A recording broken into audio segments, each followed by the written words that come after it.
Right, ఇప్పటివరకు వచ్చినటువంటి పత్రికలోని వార్తలు మనం గమనించాం. దానికి సంబంధించి విశేషించడానికి మనతో పాటు బీఆర్ఎస్ సీనియర్ నాయకులు సోమ భరత్ గారు ఉన్నారు. నమస్తే అండి. అలాగే ప్రముఖ రాజకీయ విశ్లేషకులు అయాచి శ్రీధర్ గారు ఉన్నారు. నమస్తే సార్. భరత్ సార్, ప్రధానంగా చూసుకున్నట్లయితే ఏదైతే రైతు బంధుకు సంబంధించి రోజుకో మాట పూటకో మాట మాట్లాడి చివరికి వస్తే మొన్న ఒక మీటింగ్లో ఇచ్చాము వచ్చాయో లేదో తెలియదు, ఎంతమందికి వచ్చాయో తెలియదు అనే వ్యాఖ్యలు చేశారు. ఒక సీఎం హోదాలో అలాంటి వ్యాఖ్యలు చేయడం కావచ్చు, లేకుంటే ఇలా ఇష్టానుసారంగా మాట్లాడే పద్ధతి ఎట్లా అనుకోవాలి? పనిచేసిన వాళ్ళైతే ఇదమిద్దంగా ఇది జరిగింది అని చెప్పగలుగుతారు. ఎగ్గొట్టే వాళ్ళు ఇట్లాంటి దొంగ మాటలే చెప్తారు. మేము వేసినాము, వాళ్ళకు వచ్చినాయో రాలేదో నాకైతే తెలియదు, మీరే చెప్పాలి. ఒక ముఖ్యమంత్రి చెప్పే మాటలేనండి ఇవి. ఇదే మాట ఇవి ఎక్కడైతే కప్పం కడుతున్నావో అక్కడ ఇదే మాట చెప్పగలుగుతావా? ప్రజలు అంటే అల్కగా దొరికినరు. రేవంత్ రెడ్డి గారికి ప్రజలు అల్కగా దొరికిరు, సునాయాసంగా ఓటేసారు. దొంగ మాటలు చెప్పిండు, ఆయన చెప్పిన మాటలు నమ్మి సునాయాసంగా ఓట్లేసినారు. ప్రజలంటే లెక్కే ఉంటుంది, ఏదైనా మాట్లాడవచ్చు. ఒక పద్ధతి గల మాట మాట్లాడే వాళ్ళకి పద్ధతి ఉంటుంది. పద్ధతి ఏమున్నది చెప్పండి. ఇక్కడ ఇప్పుడు తెలంగాణ వచ్చినప్పటి నుంచి దాదాపు 2 సంవత్సరాల 3 నెలలు అయిపోయింది, 4 నెలలు అయిపోయింది. 2 సంవత్సరాలు 4 నెలలు అంటే 28 నెలలు అయింది.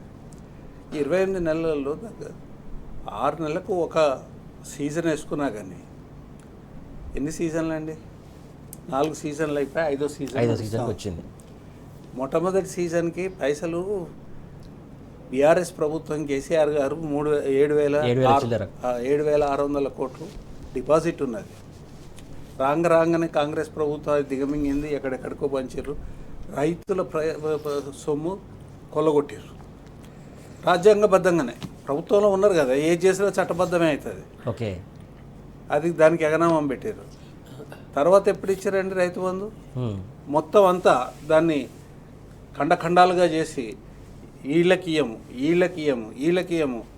5 ఎకరాల లోపున వాళ్ళకు వచ్చింది, ఆ పైన వాళ్ళకి రాలేదు. ఆ తర్వాత ఎన్నికలు ఎప్పుడు ఒకటేసారు. అంటే వేసిన రెండిట్లో ఒకటి కేసీఆర్ గారు తీసింది, అది కూడా సరిగా లేదు. ఇప్పుడు పూటకో మాట మాట్లాడేవాళ్ళు ఇప్పుడు ప్రజలు అడుగుతుంటే ఈ మాట చెప్పకపోతే ఏ మాట చెప్తారు? ఇదే చెప్తారు, ఇంకా ఇంతకన్నా అధ్వానంగా చెప్తాడు ఆయన. ప్రజలు అర్థం చేసుకోవాల్సింది, కేటీఆర్ గారు ఎందుకు మాట్లాడినారంటే ఏం పీకరికి వచ్చినావా నువ్వు ఇక్కడ అన్నది ఖచ్చితంగా. మరి దేనికోసం ఉన్నావు నువ్వు? 12,000 రూపాయలు రైతు బంధు మొదటి 2 సంవత్సరాలు ఇస్తాం, తర్వాత 15,000 చేస్తామని చెప్పేసి కేసీఆర్ గారు ఎన్నికల ముందు చెప్పినారు.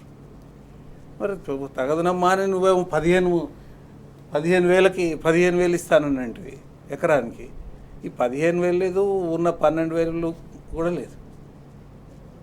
కేసీఆర్ గారు దీన్ని ఇంట్రడ్యూస్ చేసినప్పటి నుంచి వారి పదవీ కాలం ముగించుకునే వరకు ఏ ఒక్కరోజు కూడా అది కరువు కానివ్వండి, ఆదాయాలు రాకుండా ఉన్న కరోనా కానివ్వండి, తరువాత నరేంద్ర మోడీ గారి ప్రభుత్వం సృష్టించిన కృత్రిమ కరువు, నోటుబందీ అప్పుడు కానివ్వండి, ఎప్పుడు కూడా ఏ ఒక్క రోజు కూడా లేట్ కాకుండా రైతులకి సీజన్ ముందు ఉపయోగపడేటట్టుగా డబ్బులు వాళ్ళ ఖాతాలలో వేసినారు. ఖాతాలలో వేయడమే కాదు, మీ ఖాతాలలో పడ్డాయి చూసుకోండి, రాకపోతే ఎంబటే కనుక్కోండి అని చెప్పి రాని చోట ఇమీడియట్గా ఏదైనా టెక్నికల్ మిస్టేక్ ద్వారా జరిగి, ప్రభుత్వం అంటే గట్ల ఉండాలి, ముఖ్యమంత్రి అంటే గట్ల ఉండాలి. నేను వేసినా మీకు వచ్చినాయో రాలేదో నాకు తెలియదు, ఇదేవాడు చెప్తాడండి? ఎగ్గొట్టేటోడు చెప్తాడు. రైట్, ఎగ్గొట్టే ముఖ్యమంత్రి ప్రజలకి అన్ని రకాల సున్నం బొట్లు పెట్టిండు, ప్రజలకు అన్ని రకాలుగా మోసపు మాటలు చెప్పిండు, మోసం చేసిండు. ఇవాళ ఇంతకన్నా ఎక్కువ మాట్లాడేది ఏమున్నది? ఆయన చేయలేడు, ఆయనకి చేత కాదు. ఈ ప్రభుత్వంలో ఉన్న డబ్బుని ఎట్లా వినియోగించాలి, ప్రభుత్వం డబ్బుని ఎట్లా వినియోగించాలనేది కూడా మినిమం తెలియదు. ఒకటే తెలుసు ఏంటంటే అవసరం లేని టెండర్లు, అవసరం లేని ఖర్చులు, ఆ తర్వాత ఆమ్యామ్యాలు ఇవాళ జరుగుతుంది, అది రాష్ట్రంలో. తర్వాత కాంగ్రెస్ పార్టీకి మూటలు. కాబట్టి ఎక్కడ పోతున్నామో ఏమవుతున్నామో ఆలోచించుకోవాలి, ప్రజలు ఆలోచించుకోవాల్సిన సమయం ఆసన్నమైంది. శ్రీధర్ గారు, ప్రధానంగా చూసుకున్నట్టయితే ఇక్కడ రైతులు ఎంత అరిగోసపడుతున్నారో మనం చూస్తున్నాం నిత్యం. వీరికి ఇవ్వాల్సినటువంటి రైతు బంధు ఇవ్వకుండా ఇక ఉన్నటువంటి బడ్జెట్ లేదని చెప్తాడు, లేకుంటే వేరే ఇతరత్ర కార్యక్రమాలకు ఉపయోగించుకుంటారు, లేకుంటే ఢిల్లీకి పప్పం కడుతున్నారని అనేక ఆరోపణలు వస్తున్నాయి. దానికి కూడా సమాధానం ఉండదు. ఎందుకు ఇంత రైతులు ఇబ్బంది పెట్టాల్సినటువంటి అవసరం ఎందుకు ఏర్పడుతుంది అనుకోవాలి? అంటే ముఖ్యమంత్రి గారికి రైతుల మీద ప్రేమ ఉంటే కేసీఆర్ గారి పథకాన్ని కొనసాగించేవారు. గత ప్రభుత్వాలు, పార్టీలు వేరైనా ప్రభుత్వాలు మంచి కార్యక్రమాలు చేస్తున్నప్పుడు ఆ కార్యక్రమాలు కొనసాగించిన ప్రభుత్వాలు చాలా ఉన్నాయి. ఉదాహరణకి కేసీఆర్ గారి ప్రభుత్వం, రాజశేఖర రెడ్డి గారు ఆరోగ్యశ్రీ కంటిన్యూ చేశారు కేసీఆర్. అదే పేరుతో కొనసాగించారు. అసెంబ్లీలో చెప్పారు కూడా, అది గొప్ప పథకం, పేరు మార్చాను, పథకాన్ని మార్చాను, కొనసాగిస్తాను. ఆ రాజకీయ సంస్కారం ఉండాలి ప్రభుత్వాలకు. ఎందుకంటే అక్కడ ప్రభుత్వాలు ఉంటాయి, పోతాయి. రాజకీయ పార్టీలు అధికారంలోకి వస్తుంటారు, పోతుంటారు. కానీ అక్కడ ఉండేది ప్రజలు. ప్రజలను అల్టిమేట్గా వాళ్ళ, అది ప్రభుత్వం యొక్క లక్ష్యం కాదు. దురదృష్టం ఏంటంటే ఆయన రేవంత్ రెడ్డి గారు మొదట్లోనే చెప్పారు, కేసీఆర్ గారి ఆనవాళ్ళు లేకుండా చేస్తారు. ఆనవాళ్ళు లేకుండా చేయడం అనేది ఏ రంగంలో చూడాలి, రాజకీయంగా తెలుసుకోవాలి. కానీ ఇక్కడ ప్రభుత్వ పథకాలు, లబ్ధిదారులు అది కూడా ఆలోచించకుండా ఇది కేసీఆర్ గారి పథకం కాబట్టి రైతు బంధు లేదా రైతు భరోసా ఏ పేరుతో పడ్డా మళ్ళీ కేసీఆర్ గారే గుర్తుకొస్తారు రైతులకు అనే ఉద్దేశంతో ఎగ్గొట్టే ప్రయత్నం చేస్తారు. 4 విడతలు రావాలి, రాలేదు. మరి ఎన్నికలకు ముందు ఏమన్నారు? వీరి అధినాయకత్వం ఏముంది? ఈయన ఏమన్నాడు? పిసిసి అధ్యక్షుడిగా రాహుల్ గాంధీ గారు ఏమన్నారు? సోనియా గాంధీ గారు ఏమన్నారు? ప్రియాంక గాంధీ గారు ఏమన్నారు? ఒక్కసారి ఆ వీడియోలు రివైండ్ చేయండి. రేవంత్ రెడ్డి గారు పవర్ పాయింట్ ప్రజెంటేషన్ ఇస్తామంటున్నారు కదా, మీ ప్రభుత్వ పథకాలు, ప్రభుత్వ అభివృద్ధికి ఇవ్వండి, ముఖ్యమంత్రిగా మీ బాధ్యత, మీకు ఆ హక్కు ఉంది. కానీ ఎన్నికల ముందు ఏమన్నారో అది కూడా వీడియోస్ చేయండి, అవి కూడా చూపించాలి, తెలుస్తుంది కదా. దూద్ కాదు పానీ కా పానీ అని ఉర్దూ సామెత, అదెవరో మార్ఫింగ్ చేసింది కాదు, గొంతులు మార్చింది కాదు. మీ నాయకులు చెప్పింది వేయండి, వేసి ఏం చేసామో చెప్పండి. ఆ జవాబుదారీతనం లేదు. అత్యంత దుర్మార్గమైన దాకా భరత్ గారు ప్రస్తావించారు. దాదాపు 72 నుంచి ముఖ్యమంత్రులను చూస్తున్నాను. ఓకే, ఏ ముఖ్యమంత్రి కూడా ఇంత బాధ్యతారహితమైన ప్రకటన చేయలేదు. రైతు బంధు వచ్చిందో రాలేదో నాకు తెలియదు. ముఖ్యమంత్రిగా తెలియకపోతే ఎవరికి తెలుస్తుంది? పొద్దున్న లేవగానే మీకు వ్యవస్థ ఉంటుంది, అధికార గణం అంతా మీ ముందు ఉంటుంది. ఏ సమాచారం కావాలన్నా క్షణాల్లో ఇచ్చే అధికారులు ఉంటారు, యంత్రాంగం ఉంటుంది. ఉండి కూడా తెలియదంటే అర్థం ఏమిటి అంటే మెల్లమెల్లగా తెరమరుకు పంపించేసి పథకానికి గండి కొట్టే ప్రయత్నం చేస్తుంది. 15,000 అన్నారు, పోనీ 15,000 పక్కన పెట్టండి, కేసీఆర్ గారు ఇచ్చిన 12,000 ఇవ్వాలి కదా, అది కూడా లేకుండా. ఏంటంటే ఈ ప్రభుత్వానికి పరిపాలన మీద నియంత్రణ లేదు, మంత్రుల మీద నియంత్రణ లేదు, మంత్రులకు అధికారుల మీద నియంత్రణ లేదు. అసలు ఏ పథకం ఎట్లా కొనసాగించాలని లేదు. ఆపద మొక్కులు అని అంటామే, ఆపద మొక్కులు అనేది నానుడి ప్రజల్లో ఎప్పటి నుంచో ఉంది. ఏదో కష్టం వచ్చినప్పుడు దేవుడికి మొక్కుంటామయ్యా రక్షించమని. ఇవన్నీ ఆపద మోసాలు. అంటే ఆపద వచ్చినప్పుడు ఒక మోసం, ఆ మోసాన్ని ముందుకు తేవడం. మోసం చేయడం మంచిదే, మోసం చేస్తేనే నమ్ముతారనే మాటలు కూడా ఆయన నమ్మే ప్రజలు మాట్లాడుతున్నాడు. నమ్మే ప్రజలు ఉన్నారు, మేము మోసం చేస్తామని డెలిబరేట్గా చెప్పాడు ఆయన గతంలో. ఇంకొక ప్రమాదకరమైన విషయం ఉన్నది ఇందులో. ఇవాళ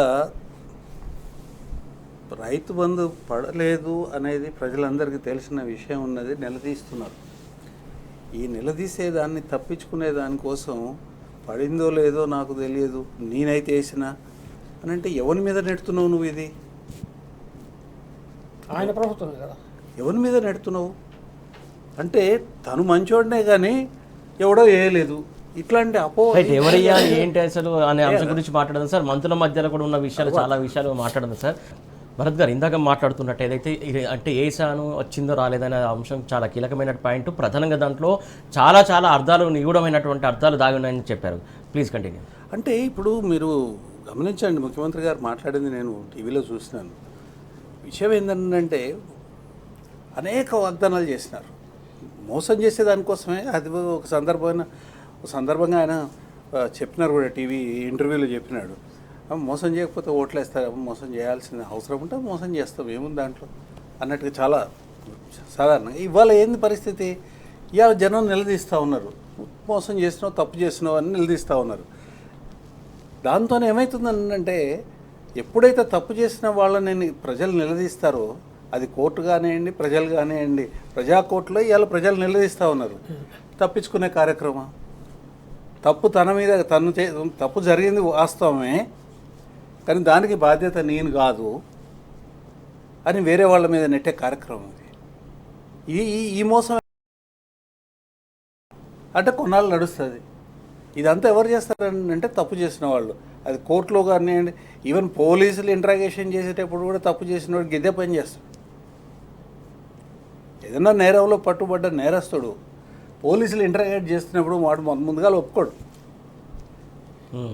ఇవాళ గదే సందం ఇది, గట్లనే ఉన్నది. ఇది ప్రిన్సిపల్ ఈ సేమ్. ఎంతకాలం ఇట్లా నెట్టుకొస్తారు మీరు? ఇది ప్రజా జీవితం అండి. రాష్ట్రం యొక్క పరిపాలన అద్భుతంగా సాగుతున్న ఒక మంచి పరిపాలనని అల్లకల్లోలం చేసుకున్న పరిస్థితి. ఫలితం ఏంటంటే ఇట్లాంటి క్యారెక్టర్స్ని ఇవాళ మనం చూడాల్సి వస్తూ ఉంది. మీకు చిన్న ఉదాహరణ చెప్తాను. పరిపాలన అనేది ఎంత గాడి తప్పింది అని అంటే, ఎవ్వడు కూడా పరిపాలన అంటే భయపడట్లేదు. అంటే ఒక రైటియస్ థ్రెట్ అనేది తప్పు చేసేవాడికి సమాజంలో ఉంటుంది, ఉండాలి. ఎప్పుడు ఉంటుంది, ఎప్పుడు ఉండాలి? ప్రభుత్వం మంచిగా ఉండి పరిపాలకుడు ఎవరైతే ఉన్నారో పద్ధతిగా ఉంటే అది ఉంటుంది. లేకపోతే ఏమవుతుంది? నమస్తే తెలంగాణలో ఇంకొక ఐటమ్ ఉన్నది, 2 కోట్ల స్కామ్. ఎవడు చేస్తున్నాడు? ఎవడు చేస్తున్నాడు? ఒక ఆర్డినరీ కానిస్టేబుల్, అంటే కానిస్టేబుల్ కూడా కాదు, హోమ్ గార్డ్. పోలీసు వ్యవస్థలో లోయెస్ట్ క్యాడర్ అది. అంటే వాళ్ళకు కూడా ధైర్యం వచ్చింది, ఏమైనా చేయవచ్చు, వీ కెన్ గెట్ ఓవర్. ముఖ్యమంత్రి అట్లా బాధ్యత లేకుండా మాట్లాడితే ఇట్లాంటి ఫలితాలే వస్తాయి. హోంగార్డ్ కూడా ప్రజల్ని బహిరంగంగా మోసం చేసేదానికోసము నిలబడగలుగుతాడు. ఇదా ధైర్యం మీరు ఇచ్చేది ప్రజలకి? ఇదా పరిపాలన మీరు ఇచ్చేది? ఇదా పరిపాలన మీరు? ఈ పరిపాలన కోసమేనా ఒక మహోన్నతంగా జరిగిన ఒక పరిపాలనని పక్కన పెట్టి నీకు ఇచ్చింది? కోపం వస్తుందండి. ధర్మాగ్రహం అనేది ఖచ్చితంగా రావాలి. ఓకే, ఇట్లా దోచుకుంటూ పోతారా? దీనికోసం అని నేను ఎన్నుకున్నది. బరాబర్గా అడగాల్సిందే, రైట్. బట్టలు పదీసి బజార్లో పెట్టాల్సిందే. ప్రజలు చేయాలి ఈ పని. ఎంత ఓపిక ఉన్నది ప్రజలకి, జోహార్లే కానీ ఒకసారి కరెక్ట్ కూడా కాదు. సెల్ఫ్ డిఫీటింగ్ యాక్టివిటీ అంటారు. మనం ఓడగొట్టుకునే కార్యక్రమం అని అంటారు. మనమే మోసం చేసుకునే కార్యక్రమం అని అంటారు. అనుభవిస్తారంటే అనుభవించండి, కానీ మన భావితరాలకి మంచిని ఇవ్వట్లేదు. పూర్తిగా మనం ఈ సైలెన్స్ ఏదైతే ఉందో, ఈ సైలెన్స్ నేరపూరితమైతే ఇబ్బంది కలుగుతుంది. మనం మెయింటైన్ చేసే సైలెన్స్ ఏదైతే ఉందో ఇబ్బంది కలుగుతుంది. కమ్యూనిస్ట్ పార్టీలు ఏం చేస్తున్నాయో తెలియదు. మీకు ఈ ఉన్న ఉనికి కూడా పోతుంది. ఈ రకంగా మీరు తోక పార్టీలు అయ్యి ఈ రకంగా భజన చేసుకుంటూ మీరు కక్కుర్తి పడుతున్నారా, లేకపోతే కాలబేరానికి పోతున్నారా, ఏం చేస్తున్నారో తెలియదు, కానీ ఒక్క దగ్గర వాయిస్ ఎత్తట్లేదు. ఇంకొక పాయింట్ సార్, మీరు ఇందాక ఒక్క దగ్గర వాయిస్ స్కాన్ అంశం గురించి, ఏదైతే స్కాన్ చలాన్ల స్కాన్ సంబంధించి హోంగార్డే చేయడం కాకుండా పైన ఉన్నటువంటి అధికారుల సపోర్ట్ లేకుంటే ఎలా చేస్తారు సార్? దానికి స్కాన్ చేసి పేమెంట్ చేయడం కావచ్చు, లేకుంటే ఇంకో రకం కావచ్చు, అలా అందరూ ఒక టీమ్గానే ఎక్కడ పడితే అక్కడ పట్టుకుంటారు, వాళ్ళు చలనలు వసూలు చేస్తారు కదా సార్? అంటే కొంత గొప్ప పై అధికారుల శాంక్షన్ ఉంటుంది, దీంట్లో వాళ్ళ అనుమతి ఉంటుంది, తర్వాత వాళ్ళ ఇన్వాల్వ్మెంట్ కూడా ఉంటుంది. కానీ నేను అనేది ఏంటంటే మేనిఫెస్టేషన్ మీరు చూడండి, ఏ రకంగా జరగబోతుంది, ఈ సమాజం ఏ రకంగా కుంగబోతుంది, ఏ రకంగా కొలాప్స్ కాబోతుంది అనేది అర్థం చేసుకోవడానికి ఒక ఉదాహరణ మాత్రమే చెప్పాను మీకు. ఎక్కడ పడితే అక్కడ ఫైర్ యాక్సిడెంట్స్ అవుతున్నాయి, ఎక్కడ పడితే అక్కడ రోడ్ యాక్సిడెంట్స్ అవుతూ ఉన్నాయి. ఏంటి దీనికి వీటి మతలబు ఏంది అంటే ప్రభుత్వం అనేది, పరిపాలన అనేది ప్రభుత్వము సరిగా చేయట్లేదు, పూర్తిగా దారుణాతి దారుణంగా ఫెయిల్ అయింది అని చెప్పేదానికోసం ఇవి కేవలం ఉదాహరణలు మాత్రమే. ఇందులో పెద్ద అధికారులు ఉండకపోతారా అని అంటే ఉండొచ్చు, ఉండకపోతే ఎట్లా, ఎందుకు పోలీసింగ్ లాగా లేకుండా వేరే కార్యక్రమాలకు ఉపయోగిస్తున్నప్పుడు కింద నుంచి ఏదైతే క్రమశిక్షణ ఉండాలో ఉద్యోగ క్రమశిక్షణ అది మొత్తం అంతా కకావికలైపోతుంది. దాని ఫలితమే ఇవాళ ట్రాఫిక్ హోంగార్డ్ కూడా బహిరంగంగా స్కానర్ పెట్టి ప్రభుత్వ ఖజానాకు పోవాల్సింది వాడి సొంత ఖాతాలకు పోతున్నది అనేది స్పష్టంగా ఇవాళ ప్రజల ముందు ఇవాళ నిరూపణ జరిగింది. కానీ మీరు చెప్తున్నట్టు ఇంకొక అంశం సార్, ప్రధానంగా శ్రీధర్ గారు సార్ రైజ్ చేసినట్టు ప్రధానంగా స్వయం నిన్న ఒక మీటింగ్లో కూడా సీఎం కొన్ని వ్యాఖ్యలు చేశారు పోలీసు శాఖ పైన. అప్గ్రేడ్ కావాలని చేశారు. దేనికోసం అప్గ్రేడ్ కావాలి, ఏంటి అసలు, ఏంది అసలు మాత్రం అంటే సీఎం గారు ఏ సభకు పోతే ఆ పాట పాడుతున్నారు. ఉద్యోగుల సభకు వెళ్ళారు అనుకోండి, ఉద్యోగుల మీద ప్రభుత్వం ఆధారపడి ఉంటుంది, మీకోసం నేను ఏమైనా చేస్తా అంటాడు. టీచర్ల సభకు వెళ్తాడు, టీచర్ లేకపోతే అసలు సమాజమే లేదు, మీరే గొప్ప, మీరే ఆహా ఓహో. అట్లా ఏ సభకు వెళితే అక్కడ తప్పించుకో తిరుగువాడు ధన్యుడు సుమతి అనే ఉంది కదా, ఆ ప్రకారము దాటవేసి తప్పించుకునే ప్రయత్నం చేస్తారు. ఇవాళ కూడా పోలీసు వ్యవస్థను బాగు చేయాలి. నిజమే, పోలీస్ వ్యవస్థ బాగుంటే శాంతి భద్రతలు బాగుంటాయి, రాష్ట్రానికి మంచి పేరు వస్తుంది, అది ఎవరు కారణం లేరు.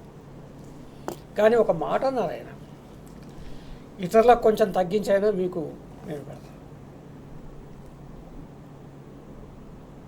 ఒక ముఖ్యమంత్రి అనాల్సిన మాటేనా? ఎవరికి తగ్గిస్తారు మీరు? ఎవరికి తగ్గిస్తారు? రైతులక, కార్మికులక, మహిళలక? అందరినీ తగ్గిస్తున్నాడు సార్. ఇతరులకు అంటే అందరూ వస్తారు, ఇతరులు చెప్పాలి కదా. ఇప్పుడు టీచర్లకు సంబంధించి కూడా వాళ్ళ దగ్గరికి వెళ్ళినప్పుడు చాలా వ్యాఖ్యలు చేశారు. మీకు చాలా అంతా మీకే ఇవ్వాల్సి వస్తుంది, మిగతా సంక్షేమ పథకాలు మేము అమలు చేయలేకపోతున్నాం అని బహిరంగంగానే వాళ్ళను కించపరిచినటువంటి సందర్భం. ఇప్పుడు ఆయనకి ఏంటంటే ఒక ముఖ్యమంత్రి స్థాయిలో ఏ ప్రకటన చేయాలి అనే విషయంలో ఆయనకున్న పరిజ్ఞానం శూన్యం. ఎందుకంటే మనం చాలా విన్నాం, ఉద్యోగులు హక్కుల కోసం పోరాటం చేస్తారు, డిమాండ్లు ఉంటాయి, అన్ని ప్రభుత్వాలకు సహజమే, చర్చలతో పరిష్కారం జరిగిపోతుంటాయి. కానీ నన్ను కోస్తున్న పైసలు లేవు, ఢిల్లీకి వెళితే చెప్పులు ఎత్తుకుపోయి చూస్తున్నారు.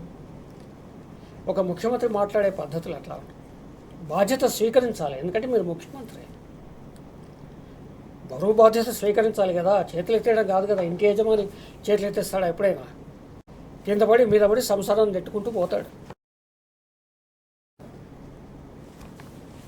ఇవాళ రైతు బంధు 4 ఎగ్గొట్టారు, మహిళలకు ఇవ్వాల్సిన 2500 ఎగ్గొట్టారు, తులం బంగారం ఎగ్గొట్టారు, పిల్లలకి ఇస్తాన్న, అమ్మాయిలకు ఇస్తాన్న స్కూటీలు ఎగ్గొట్టారు. ఏం జరిగిందని ఏమీ జరగలేదు. నాకు తెలియదు అని ఒక స్టేట్మెంట్ ఇచ్చాడు సార్. తెలియదు అంటే ప్రధానంగా వీరికి ఆ సంబంధిత శాఖకు సంబంధించినటువంటి మంత్రికి వీళ్ళకి కొరవడిందా, సయోధ్య లేకుంటే సఖ్యత లేదా, లేకుంటే వేసిందని చెప్పింది కూడా అది ఏ విడితేసింది అనేది కూడా క్లారిటీ లేదు. తెలియదు అనేది బాధ్యత రాహిత్యం. ఆయనకు తెలుసుకునే అవకాశం ఉంది. ఆయన ప్రభుత్వానికి అధినేత, ఆయన సుప్రీం స్టేట్ అడ్మినిస్ట్రేషన్. ఇవాళ రైతులు ఎంతమంది ఆత్మహత్యలు చేసుకున్నారో తెలుసుకోవాలంటే 10 నిమిషాల పని. యూరియా సమస్య ఎందుకు వస్తుంది, రైతులు ఎందుకు వీధుల్లోకి వస్తున్నారో తెలుసుకోవడం 10 నిమిషాలు. తర్వాత ఇవాళ జరుగుతున్న శాంతి భద్రతల సమస్యలు ఎందుకు, 10 నిమిషాల పని పరిష్కారం కోసం మీరు చిటికేస్తే వచ్చే యంత్రాంగం ఉంటారు, మంత్రులు ఉంటారు, అధికారులు ఉంటారు. ఇది ఏంటంటే ఎప్పటికప్పుడు తప్పించుకునే ప్రయత్నమే. మీరు గమనించండి, ఎప్పటికప్పుడు తప్పించుకుంటారు. ఇక ఏమీ తోచకపోతే ఏం చేస్తారంటే గత ప్రభుత్వం అప్పులు చేసిపోయింది. అక్కడ కేంద్రమే ప్రకటించింది 2 లక్షల చిల్లర అప్పులు తప్ప మీరు అన్నట్టు 8 లక్షలు ఈ అర్రాస్పాట అంటామే వేలంపాటలాగా మంత్రులు పెంచుకుంటూ పోతున్నారు. ఒకడు 5 అంటాడు, ఒకడు 6 అంటాడు, ఒకడు 8 అంటాడు, ఒకడు 10 లక్షల కోట్లు అంటాడు. నోటికి ఏదో వస్తుందా? అట్లాగే గత ప్రభుత్వం కాళేశ్వరం కట్టిందే 90,000 కోట్లతో, కానీ 1,00,000 కోట్ల అవినీతి అంటారు. మళ్ళీ కాళేశ్వరాన్ని వాడుకుంటారు. కాళేశ్వరం నీళ్ళే తెచ్చి వాళ్ళ ఉస్మాన్ సాగర్, హిమాయత్ సాగర్లో పోస్తా అంటాడు. మీరు గమనించండి. అవును. అంటే ఏంటంటే ఒక అధ్యయనం, ఒక ఆచరణ, ఈ రెండు శూన్యం. అస్తమానం కాంగ్రెస్ ముఖ్యమంత్రులకు మొదటి నుంచి ఉండే ఒక ఇబ్బందికర పరిస్థితి ఏంటంటే వాడు అధిష్టానాన్ని సంతోషపరచాలి, ఓకే, లేకపోతే పప్పులు ఉడకవు. ఎందుకంటే సీల్డ్ కవర్లో వచ్చేస్తుంది ఓ పేరు, తెల్లారి ఇంకో ముఖ్యమంత్రి. గతంలో చాలా చూసాం. ఒక్కొక్క టర్మ్లో 4 ముఖ్యమంత్రులు మారిపోయారు. కాబట్టి నిరంతరంగా కాంగ్రెస్ పాలనలో రాష్ట్రాల కాంగ్రెస్ ముఖ్యమంత్రులు అధిష్టానాన్ని ప్రసన్నం చేసుకోవడంలోనే సగం టైం గడిపేస్తారు. దాంట్లో భాగంగానే వాళ్ళు మీరు గమనించండి, దాదాపు 50 హాఫ్ సెంచరీ దాటిపోయింది అనుకుంటా, లెక్క సరిగ్గా తెలియదు. ఢిల్లీ యాత్రలు అదే కారణం. ఎందుకంటే ఇతర రాజకీయ పార్టీలు పరిపాలించే రాష్ట్రాల్లో ముఖ్యమంత్రులు అన్నిసార్లు ఢిల్లీ పోరు కదా. వాళ్ళకు పరిపాలనా పరమైన పనులు ఉంటాయి ఢిల్లీలో. ఏడాదికో 2-3 సార్లు పోతారు. ఇదేంటి 2 ఏళ్ళు కాలేదు, 60 సార్లు ముఖ్యమంత్రి ఢిల్లీ పోయి ఏం చేస్తున్నారు? ఒక ఫీడ్బ్యాక్ ఇవ్వాలి కదా ప్రజలకి. ఏమీ లేదు. అక్కడ కలుసుకోవడం, ఇవాళను ప్రసన్నం చేసుకోవడం, వెనక్కి రావడం, కలుసుకోవడం, ప్రసన్నం చేసుకోవడం, వెనక్కి రావడం. ఇదే పనిలో ఉంటారు. ఇవాళ రేవంత్ రెడ్డి గారు కూడా అదే పనిలో ఉన్నారు. కాబట్టి ఇవాళ వార్తలు వస్తున్నాయి. ఎంత మోసం అంటే ఇక్కడ 6 గ్యారంటీలు అమలు కాలేదు, ఎవరు అడిగినా చెప్తారు. ఎవరు అడిగినా 420 హామీలు అమలు కాలేదు జరిగినప్పుడు మీరు గమనించండి. భరత్ గారు, ఇందాక శ్రీధర్ గారు కీలకమైన పాయింట్ రైజ్ చేశారు. ప్రధానంగా ఏదైతే తెలంగాణ సొమ్మంతా ఇతర రాష్ట్రాలకు పత్రికల రూపంలో ప్రచార మాధ్యమాలకు ఇష్టానుసారంగా ఖర్చు పెడుతున్నటువంటి అంశం గతంలో కూడా మీ ఇతర రాష్ట్రాలు చూసాం. ఇప్పుడు కేరళ వంత అవుతుంది. ఏంటనుకోవాలి అసలు? ఇక్కడ సొమ్ము అక్కడ పెట్టడం ఏంది?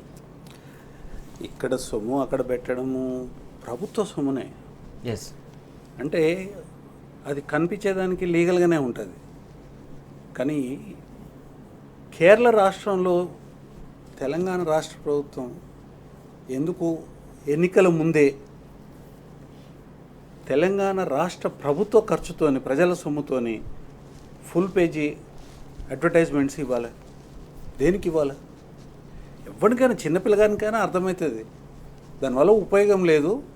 కాంగ్రెస్ పార్టీ ఒక దివ్యమైన ఒక ఆలోచన అన్నట్టు. ఇది ఇట్లాంటి దరిద్రపు ఆలోచనలు చాలా చేస్తారు. కేరళ రాష్ట్రంలో ప్రచారం చేస్తారు అన్నట్టు. ఇది ఏమని ప్రభుత్వ సొమ్ముతోని ప్రభుత్వ ప్రకటనలు ఇచ్చి ఇక్కడ ఏదో అద్భుతం జరుగుతుంది అనేది అక్కడ ప్రొజెక్ట్ చేయడం కోసం. రెండోది, ప్రొజెక్ట్ చేయడం ఒకటైతే అక్కడ పత్రికల్ని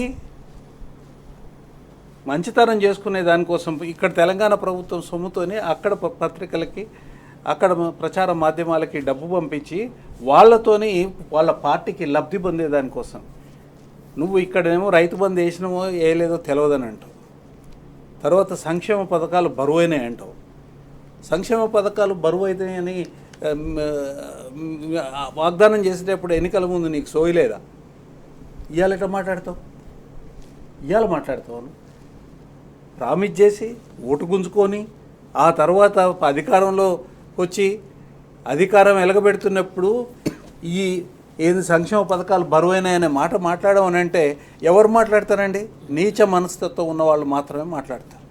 ఎవడు కూడా ఒక ప్రూడెన్సీ ఉన్న పరిపాలకుడు ఎవడు కూడా మాట్లాడింది నీకు తెలియదా? నువ్వు రాజకీయ నాయకుడివే కదా, నువ్వు ఎమ్మెల్సీగా చేసినావు కదా, నువ్వు ఎంపీగా చేసినావు కదా, ప్రజలలో తిరిగినావు కదా. నువ్వు ఒక దగ్గర కాదు, నువ్వు 2 చోట్ల 3 చోట్ల నువ్వు అది ఎన్నికలలో గెలిచినావు.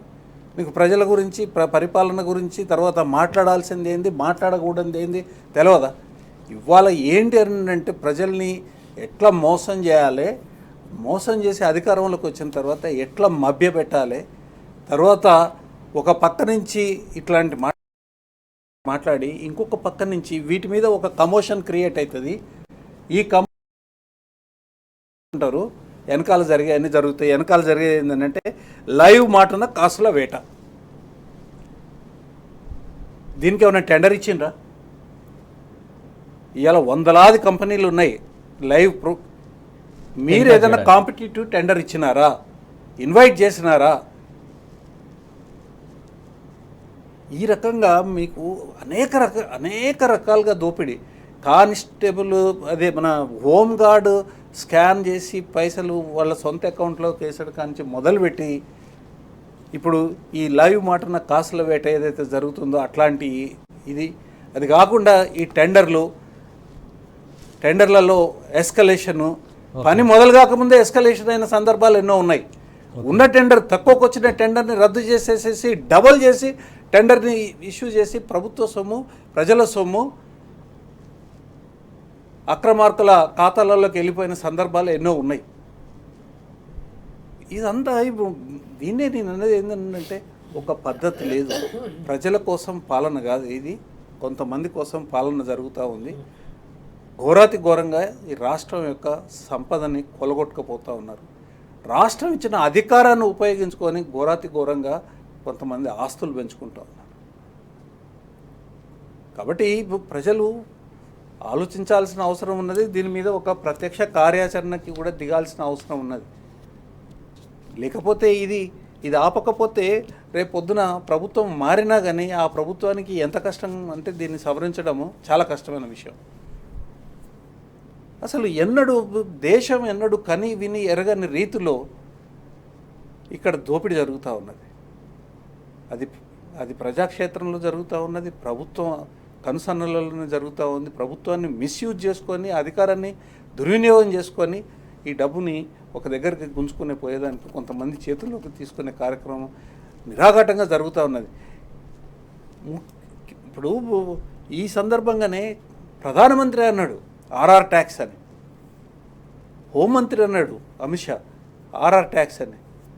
మరి మీకు ఆర్ఆర్ ట్యాక్స్ తెలిసిన తర్వాత మీరు ఎందుకు నోరు మూసుకొని కూర్చున్నారు? దేనికోసము మీరు ఇవాళ ఇక్కడ కాంగ్రెస్ ప్రభుత్వంతో కుమ్ముక్కు అయినారు అనేది బీజేపీ మీద కూడా మనం వేయాల్సిన ప్రశ్న.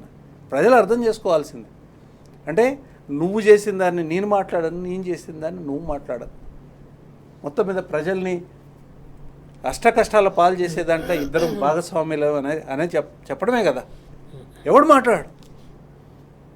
ఇవాళ బీఆర్ఎస్ తప్ప ప్రజల కోసం మాట్లాడే వాళ్ళు ఎవరు లేరు. ఎందుకనంటే ఈ అన్ని పథకాలకి మూల కారణం కేసీఆర్ గారి ప్రభుత్వం. బ్రహ్మాండమైన పథకాలు పెట్టడం జరిగింది, అన్నిట్లలో కూడా కృషి జరిగింది వాటి అమలుకి. రైతు బంధు కానివ్వండి, రైతుల విషయంలో మాత్రం ఖచ్చితంగా తూచా తప్పకుండా ప్రతి విషయం జరిగేటట్టుగా కేసీఆర్ గారు దాన్ని నిర్మాణం చేయడమే కాదు అమలు కూడా చేస్తున్నారు. మీరు చూడండి, ఒక వ్యవసాయ ఉత్పత్తి పెరగాలంటే ఏం చేయాలి? రైతుకు కావాల్సింది ఏంది? కరెంటు కావాలి, నీళ్ళు కావాలి, ఎరువులు కావాలి, తర్వాత డబ్బు కావాలి, పెట్టుబడి కావాలా? వీటన్నిటిని సమకూర్చే విషయంలో కేసీఆర్ గారు ఎంత శ్రద్ధతో చేసినారు. అది ఇవాళ కుప్పగూలు చేశారు కదా, ఎటు కాకుండా చేశారు కదా. నీళ్లు రావట్లేదు, కరెంటు ఉన్నా కానీ నీళ్ళు అయితే రావట్లేదు, ఎండిపోతూ ఉన్నాయి, చేలు ఎండిపోతూ ఉన్నాయి. ప్రతిరోజు మీరు పేపర్ తీస్తే ఎండిపోయిన పొలాలు కనిపిస్తూ ఉంటాయి. ట్యాంకర్ తీసుకొచ్చుకొని నీళ్లు పోసుకోవాల్సిన గతి మళ్ళీ తీసుకొని వచ్చినారు. తర్వాత యూరియా లేదు, రైతు బంధు లేదు, అమ్ముకునే ఇన్ని కష్టాలలో పంట పండిస్తే అమ్ముకునే అవకాశం లేదు, ధర లేదు. ఇక నువ్వు ఉండేందుకు? తర్వాత పైనుంచి నాకు తెలియదని అంటున్నావు. దేనికోసం నువ్వు? నేను ముఖ్యమంత్రి అని ఎందుకు ప్రజలు భావించాలి? నీ అంత చేతగాని వాడు ఎవడున్నాడుగా? కేటీఆర్ గారు అన్నది కరెక్ట్ కదా, పీకనిక్కున్నావాయిగా. కాబట్టి దీనికి అన్నిటికీ మార్గం ఒకటే, ప్రజలు అప్రమత్తంగా ఉండాలి. ప్రతి ఎన్నికల మీటింగ్లో తర్వాత ఎప్పుడు అవకాశం వచ్చిన సందర్భం అవకాశం వచ్చిన ప్రతిసారి కేసీఆర్ గారు ఒకటే చెప్పేది, ఆగం కావద్దు, ఆలోచించాలి. ఎవరు మంచి ఎవరు చెడు, తర్వాత చేయగలిగే వాగ్దానాలు. ఆగమాగంగా ఓటేసుకుంటే తర్వాత మనకి ఇబ్బంది అవుతుంది. ఈ విషయం అనేక సార్లు కొన్ని వేల సార్లు చెప్పింది సార్. ఇవాళ కూడా సైలెంట్గా ఉంటే ఆగమవుతాం. ఇవాళ నోరిప్పకుండా వీటన్నిటిని మౌనంగా భరిస్తూ పోతే ఆగమయ్యే పరిస్థితి, ప్రతిఘటించాల్సిన పరిస్థితి ఉంది. నిలదీయాల్సిన అవసరం ఉన్నది, సాధించుకోవాల్సిన అవసరం ఉన్నది. ఓకే, ప్రజలు దీని మీద సమాయత్తం కావాల్సిన అవసరం. రైట్. మొత్తానికి ఏదైతే ప్రభుత్వం యొక్క తప్పును కావచ్చు, ప్రభుత్వం చేస్తున్నటువంటి చేతగాని పాలన పైన ఖచ్చితంగా పోరాడాల్సినటువంటి అవసరం ఉంది. ప్రజల్లో కూడా అవేర్నెస్ రావాలి, ప్రజలు కూడా దానికి తిరుగుబాటు చేయాలని చెప్పేసి కోరుతున్నటువంటి అంశం. ఇప్పుడు ఒక షార్ట్ బ్రేక్ తీసుకున్న బ్రేక్ తర్వాత డిస్కషన్ కంటిన్యూ చేద్దాం. శ్రీధర్ గారు, ప్రధానంగా సంక్షేమ పథకాలు బరువైన అంటే భారమైనటువంటి హామీలు ఎవరు ఇచ్చారో హామీలు ఇచ్చి ప్రజల్ని మోసం చేసి గెలిచి గద్దెనెక్కినాక ఇలాంటి వ్యాఖ్యలు చేయడం ఎంతవరకు సబబు? అంటే చావు కబురు చల్లగా చెప్పడం అనే సామెత వైఫల్యాలు పరోక్షంగా ఒప్పుకుంటున్నాడు. కాంగ్రెస్ పార్టీ చాలా రాష్ట్రాల్లో దశాబ్దాలు పరిపాలించింది, కేంద్రంలో పరిపాలించింది. ఒక 5 ఏళ్ల పరిపాలనలో ఒక రాష్ట్రంలో ఆదాయం ఏంటి, వ్యయం ఏంటి, ప్రజలకు ఏ స్థాయిలో ఏ పరిధిలో మేము వాగ్దానాలు చేయగలమని ఒక అంచనా ఉండాలి. మరి అప్పుడేం చేశారు? ఏ రకంగానైనా కేసీఆర్ గారిని ఓడించాలి. కేసీఆర్ గారు 10 ఇస్తే మేము 20 ఇస్తాం, ఆయన 100 ఇస్తే మేము 200 ఇస్తాం అన్న ధోరణిలో వాగ్దానాలు ఎడపెడా చేశారు. తీరా ఆచరణలోకి వచ్చేసరికి సాధ్యం కావట్లేదు. చాలా కాలం, దాదాపుగా ఒక 1.5 2 ఏళ్ల వరకు కేసీఆర్ గారి మీద నెట్టేశారు. ఆయన వల్లే ఇదంతా, ఆయన వల్లే ఇదంతా. ఇప్పుడేంటి కొత్త రాగం ఎత్తుకుంటున్నారు, భారం అయిపోతున్నాయేమో సంక్షేమ పథకాలు. రాజ్యాంగమే చెప్తుంది సంక్షేమ రాజ్యం అని. దేశం నువ్వు సంక్షేమం తర్వాత ఏదైనా ఆలోచించాలి. ఎందుకంటే సంక్షేమం అంటే సామాన్య ప్రజలకు సంబంధించిన అంశం. ఆ తర్వాత అభివృద్ధి ఎలాగూ లేదు. ఈ 2.5 ఏళ్లలో రేవంత్ రెడ్డి గారి ప్రభుత్వం ఒక కొత్త పథకానికి శంకుస్థాపన చేసింది, ఎక్కడా లేదు. గతంగా పథకాలు కొనసాగించడం, ఆ నిర్మాణాలకు భూమి పూజ చేయడం, లేదంటే ప్రారంభోత్సవాలు చేయడం మనం చూస్తున్నాం కదా. హైదరాబాద్ 4 దిశల పెద్ద పెద్ద హాస్పిటల్స్ శంకుస్థాపన చేశారు కేసీఆర్ గారు. నిర్మాణాలు కూడా 60-70% పూర్తయి. రేపు ఇక్కడ సనత్ నగర్ పోతారు, ఆయన రిబ్బన్ కట్ చేస్తారు. ఇదే పని తప్ప 2 ఏళ్లలో రేవంత్ రెడ్డి గారి ప్రభుత్వం ఆయన ముద్ర ఇది అని చెప్పుకోవడానికి ఏమీ లేదు. ఒక వైఫల్యం, ఒక ఆత్మ న్యూనత, దాని నుంచి తప్పించుకోవాలంటే మెల్లమెల్లగా ఇలాంటి లీకులు వదలాలి. భారం అవుతుంది అనుకున్నప్పుడు తప్పుకోవాలి. ప్రభుత్వం ఒక పని చేయలేనప్పుడు రాజీనామా చేయాలి. ఎవరు కాదంటారు? మీ పార్టీలోనే కొత్త ప్రభుత్వం రావచ్చు, కొత్త ముఖ్యమంత్రి కావచ్చు. నాకు ఇక చేత కాదు పాలన అన్నప్పుడు ముఖ్యమంత్రి ఏం చేయాలి? ఓ దండం పెట్టి బయటకు వచ్చేసి. కానీ అది చేయట్లేదు. ఇక్కడేమో పథకాలు భారం అవుతుందంటున్నారు. మరి ఇతర రాష్ట్రాల ఎన్నికల భారాన్ని అంతా ఈయనే మోస్తున్నాడు. డబ్బులు ఎక్కడివి, ఏమైపోయినాయి? మహారాష్ట్ర ఎన్నికల్లో, ఎందుకంటే మన తెలంగాణకు పైగా ఇక్కడ పథకాలన్నీ అమలవుతున్నట్టు అక్కడ యాడ్స్ ఇవ్వడం. అదే మహారాష్ట్ర మనకు సరిహద్దుల్లో ఉంటుంది. ఆదిలాబాద్, నిజామాబాద్, తర్వాత కొంత మేరకు మెదక్ చివరి వరకు మహారాష్ట్ర సరిహద్దు. ఈయన ప్రచారం చేశాడు, ఇట్లాగే పత్రికల్లో ప్రకటనలు ఇచ్చారు. అక్కడ తెలంగాణలో అద్భుతంగా అమలు అవుతున్నాయి పథకాలు అని చెప్పేసి. కానీ అక్కడ జరిగింది ఏమిటి? తెలంగాణ సరిహద్దుల్లో ఉన్న మహారాష్ట్ర అసెంబ్లీ నియోజకవర్గాలు అన్నింటిలో కూడా కాంగ్రెస్ ఓడిపోయింది. కారణం ఏమిటి అంటే, సరిహద్దు అంటే ఒక చిన్న ఏరు వాగు ఉంటుంది, యువతల గట్లో మహారాష్ట్ర, అవతల గట్లు తెలంగాణ. అది సరిహద్దే, కానీ ప్రజలు కలిసిమెలిసి మాట్లాడుకుంటారు. జాతరలలో కలుస్తారు, వివాహాల్లో కలుస్తుంటారు, రోజువారీ మార్కెట్లలో కలుస్తుంటారు, అంగళ్ళలో వాళ్ళు మాట్లాడుకుంటారు కదా. అంటే ప్రజల్ని ఇంత మోసం చేయాలన్న ఈ బరితెగింపు ఏంటో అర్థం కావట్లేదు ఓ జాతీయ పార్టీ.